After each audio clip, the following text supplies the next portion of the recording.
防部情报参谋次长陈国华中将，大家好。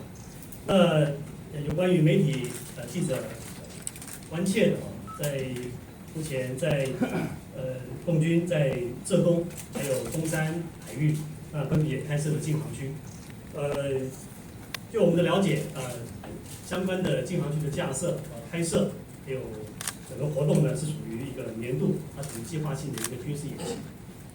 目前我们所了解的，在周边的情况，仍然是属于一个正常的一个状况。那这是大致上一个简单的报告。那不晓得媒体朋友针对有关于这两个禁航区的开设，还有没有其他的问题？这个。张早想问一下，那传出有退役的舰长说，这次禁航区的划设范围有压到所谓的海峡中线，想问一下国防部这边的回应。还有这一次的共军军演的兵力也传出说可能有那个辽宁号航空母舰。谢谢媒体朋友的这个提问。那有关于您的第一个问题是有关于演习的区域有没有部分超越海峡中线？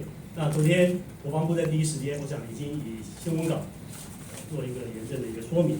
那就我们了解，整个演习的区域是没有穿越海峡中线。那我们所依据的就是目前国防部现行我们所使用的是依据的是在北纬27度，东经122度，以及北纬23度到东经118度这2点之间所连成的这条直线。定义为海峡的中线。那就我们目前所掌握的相关禁航区的开设是没有进入到演习的海峡中线的区域。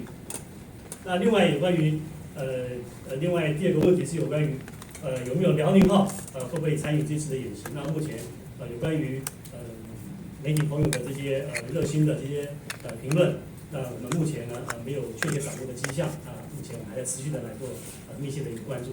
以上，谢谢。